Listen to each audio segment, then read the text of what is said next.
Mesdames, Messieurs, bonsoir. Deux délégations se sont succédées ce vendredi au cabinet du Premier ministre. Artem Aromezounou s'est d'abord entretenu avec Cheikh Oumar Silla, le nouveau directeur de Contour Global Afrique, puis avec une équipe du syndicat des banques du Togo conduite par la secrétaire générale du mouvement. Les propos sont recueillis par Nathalie Panegué.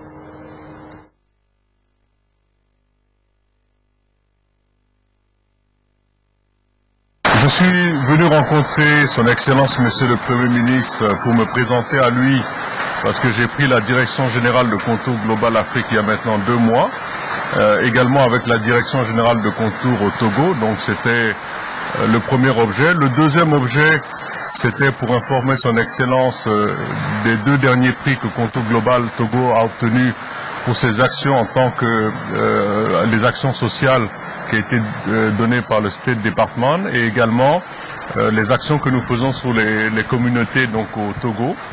Et le dernier point, c'était également de confirmer à son Excellence Monsieur le Premier ministre la disponibilité donc de Contour Global d'appuyer en fait le gouvernement du Togo dans ses actions de gestion ou de prévention en tout cas de la maladie d'Ebola sur le Togo. Nous sommes venus voir le Premier ministre pour le remercier parce que nous venons de sortir d'un congrès et il était de bon ton qu'on vienne voir l'autorité.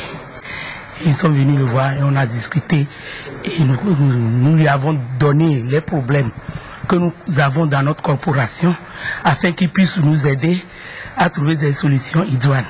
Et de deux, bon, la banque aujourd'hui, l'argent n'aime pas le bruit. Donc nous voulons que nos institutions, nos employeurs aussi comptent sur nous, que nous ne sommes pas en guerre. Nous sommes des partenaires. Ils sont nos employeurs, nous on est syndicats, nous protégeons juste nos emplois et l'emploi de nos camarades.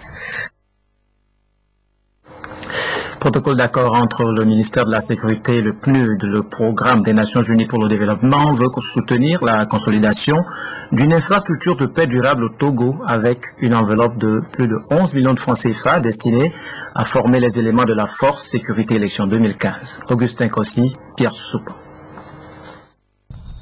Encore quelques mois et les Togolais iront aux urnes. Le gouvernement et ses partenaires mettent le bouchée double pour une élection libre, équitable, transparente et acceptable par tous. Ici, c'est un protocole d'accord qui réunit le système des Nations Unies et le gouvernement togolais dont l'objet est d'appuyer le ministère de la Sécurité et de la Protection civile dans la perspective du processus devant conduire à la présidentielle de 2015. Avec la signature de cet accord, nous démarrons nos activités.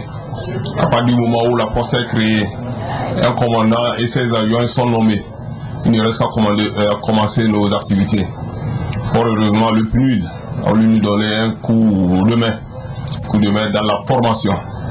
Plus de 110 millions de francs CFA constituent l'enveloppe financière mise à la disposition du ministère de la Sécurité par le PNUD pour la formation de 200 formateurs et des agents de la FOSEP 2015. Chaque fois qu'il y a eu des élections, je pense que le système des Nations Unies et les partenaires ont soutenu la formation de la force de sécurisation.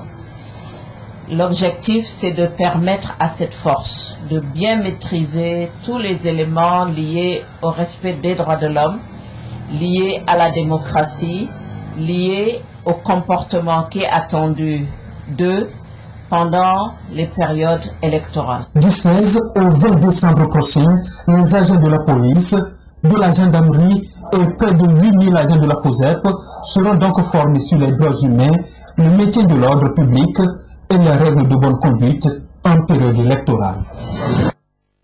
Plus de 110 millions de francs CFA destinés donc à former les forces de l'ordre pour la présidentielle de 2015.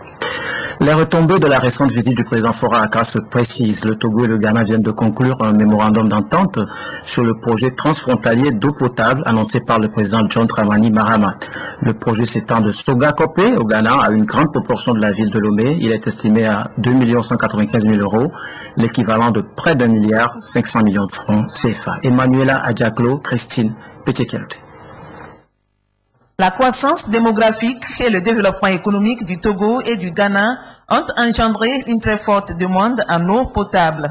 Actuellement, les eaux souterraines sont les principales ressources. Or, ces ressources sont surexploitées et il faut pour les deux pays mobiliser des ressources en eau superficielle pour satisfaire la demande. Comme solution, le projet eau potable Sougankopé-Lomé est mis sur pied. Le mémorandum d'entente qui consacre l'engagement des deux États à mutualiser leurs ressources pour la réussite du projet est signé. C'est le Togo qui en bénéficie plus puisque nous allons utiliser plus de 80% de la production de l'eau. Ça veut dire que nous attendons à la fin de ce projet environ 160 000 mètres cubes par jour de ce projet et qui couvre largement la consommation de Lomé aujourd'hui qui est de 75 000 mètres cubes jour. À partir de cette signature, les activités de l'actualisation de l'étude de faisabilité devront démarrer.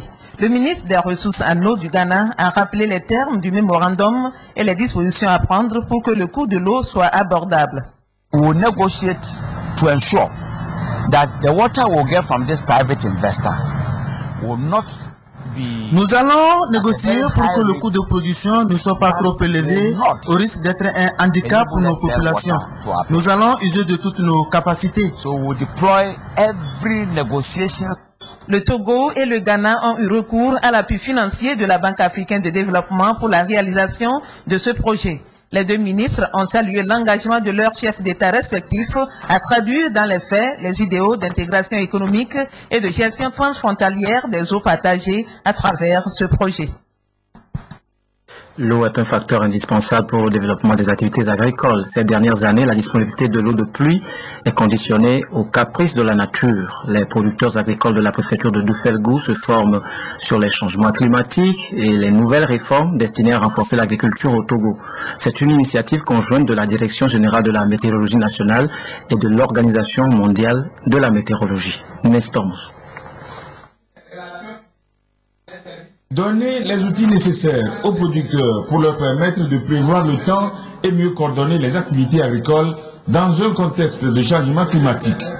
C'est ce à quoi s'attelle la Direction générale de la météorologie nationale avec le soutien financier de l'Organisation mondiale de la météorologie et le soutien technique de l'Institut de conseil et d'appui technique ICAT.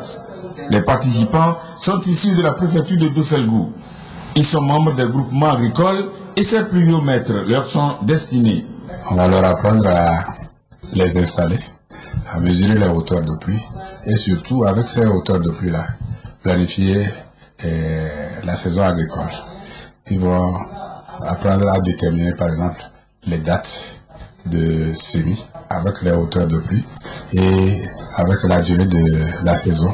Ils peuvent choisir les variétés qu'ils peuvent utiliser pour cette saison-là. La formation est itinérante. Elle a déjà fait le tour des chefs-lieux de région. L'étape des préfectures vient donc de commencer. Les ministères en charge des transports et de la planification organisent une série de formations sur la sécurité routière et le respect de la charge à l'essieu. C'est dans le contexte de l'exécution du projet de facilitation du commerce et du transport sur le corridor Abidjan-Lagos. Le but poursuivi, c'est de faciliter la libre circulation des personnes et des biens dans l'espace CEDEAO et rendre les produits de ces pays plus compétitifs sur le marché international. Esther Laclé.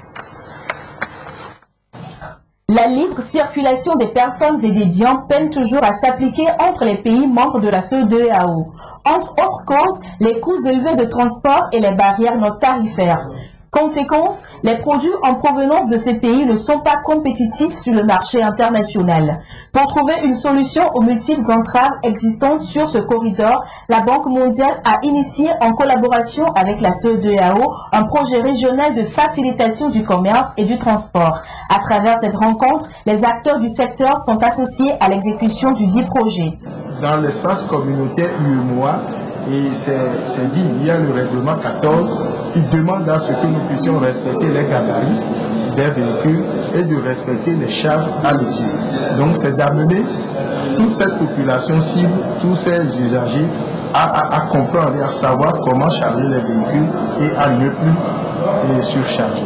Long d'un millier de kilomètres, le corridor Abidjan-Lagos dessert les capitales économiques de 5 pays, la Côte d'Ivoire, le Ghana, le Togo, le Bénin et le Nigeria. Avec une population résidente de 30 millions de personnes, 47 millions de personnes transitent par cette zone chaque année. À l'heure où le Togo a déjà enregistré entre janvier et novembre 2014 4 943 cas d'accidents contre 4 295 en 2013, il est impératif de multiplier ces rencontres pour mener une lutte efficace contre les mauvaises pratiques sur les axes routiers et la mise en application du contenu du code de la route. Le plan stratégique de la santé mentale au Togo sur la période 2015-2019 est en pleine étude. Les différents acteurs scrutent le test en vue de procéder à son adoption. In fine, ce document servira de repère et de guide pour la mise en œuvre des actions concernant la santé mentale au Togo. Apollinaire Kadanga. Pour réduire considérablement la fréquence des maladies mentales au Togo, des efforts ont été faits par le gouvernement, notamment dans la prise en charge des malades présentant des troubles mentaux. Déjà en 2012, le Togo s'est doté d'un plan stratégique intégré de lutte contre les maladies non transmissibles. En 2013, ce plan a été révisé, intégrant d'autres aspects. Celui de 2014 en étude pour validation, couvrant la période 2015-2019, s'est davantage élargi.